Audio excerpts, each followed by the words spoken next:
Hai Sobat Videonesia, banyak versi tentang Nyi Roro Kidul.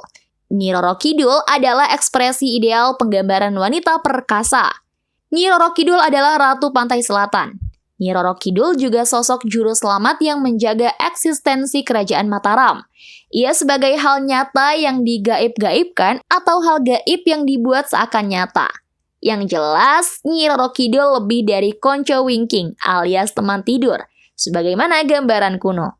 Kehadiran Nyi Roro Kidul sudah sejak dulu jadi teka-teki. Terkait asal-usul, misalnya, ada banyak versi soal dari mana Nyi Roro Kidul berasal. Nah, di video kali ini, Videonesia akan membahas fakta dan fiksi tentang Pantai Selatan dan mitos Nyi Roro Kidul. Tapi seperti biasa, sebelum kamu lanjut nonton videonya, jangan lupa klik subscribe untuk berlangganan channel ini, juga klik tombol lonceng agar kamu nggak ketinggalan berita menarik lainnya dari channel Videonesia.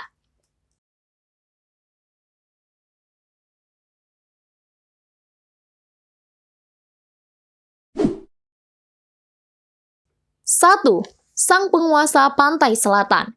Banyak yang mempercayai bahwa Nyi Roro Kidul ini merupakan sosok ratu dan penguasa gaib Keraton Pantai Selatan Jawa atau pula penunggu Laut Selatan Pulau Jawa.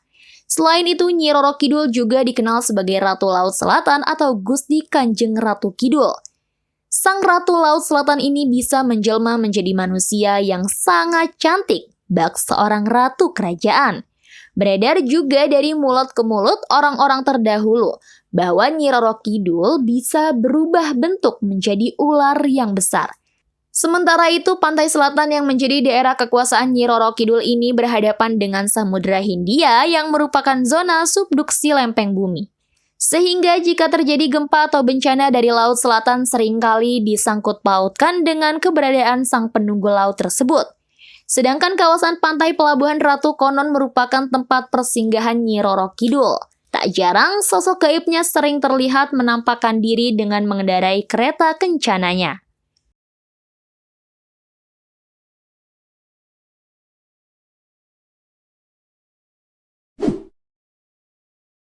Dua, Nyi Roro Kidul pernah hidup di abad 13. Banyak versi yang menerangkan tentang jati diri sang ratu. Ada yang mengatakan jika Nyi Roro Kidul merupakan keturunan Raja Airlangga, dari Kahuripan hingga keturunan Raja Kediri Jayabaya. Terdengar pula cerita Nyi Roro Kidul merupakan putri mahkota dari Kerajaan Galuh yang pernah hidup pada abad 13. Namun yang paling santer dipercayai, Nyi Roro Kidul merupakan putri dari Kerajaan Pakuan Pajajaran. Raja bernama Raja Prabu Siliwangi memiliki banyak anak. Salah satunya bernama Putri Kandita yang sangat cantik jelita memiliki sifat ayahnya yang bijaksana. Karena suatu konspirasi perebutan tahta, Putri Kandita akhirnya tersingkir dari istana. Dalam pengasingannya, ia memutuskan untuk menetap di kawasan Pantai Selatan. Di sana ia menyatu dengan pepunden Laut Selatan hingga kemudian Putri Kandita berhasil menguasai gaib kawasan tersebut hingga bersemayam di tempat itu dan bergelar Nyi Roro Kidul.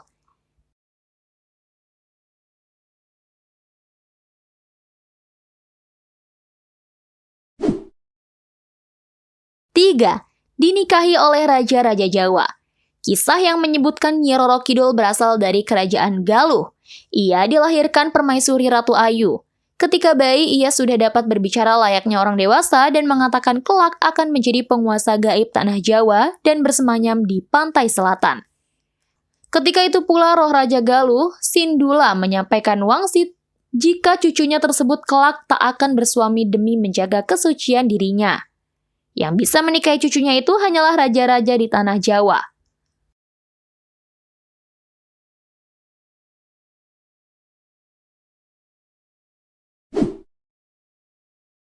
4. Pintu gerbang bertemu sang ratu. Selain legenda dan mitos tentang Nyi Roro Kidul, ada yang mempercayai tempat-tempat sebagai pintu gerbang untuk bertemu sang ratu. Di antaranya, Pantai Pelabuhan Ratu di Jawa Barat, Keraton Surakarta Hadidiningrat, Pantai Sembukan, Pantai Parangtritis, dan Vihara Kalyana Mita.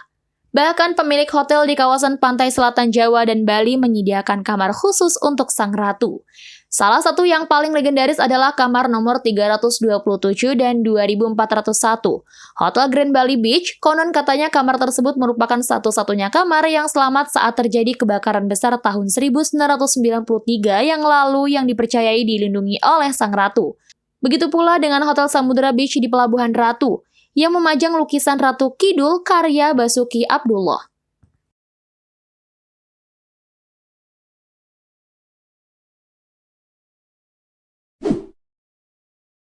5.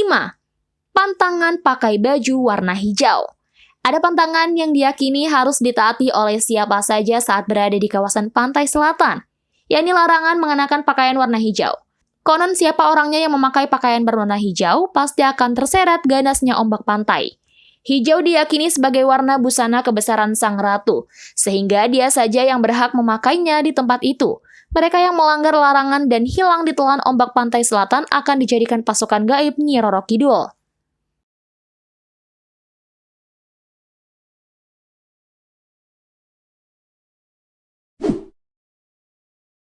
Enam.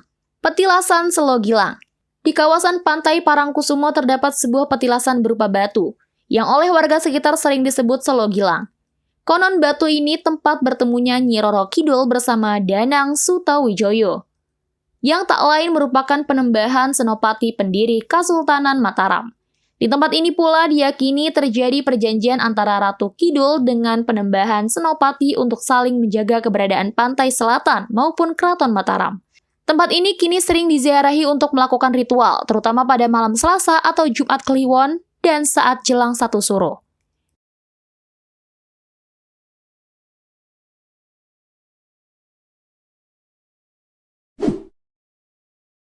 Nah, itu tadi fakta dan fiksi tentang pantai selatan dan mitos Nyi Roro Kidul. Jika kalian punya informasi menarik lainnya, tulis di kolom komentar ya. Sampai jumpa di video berikutnya.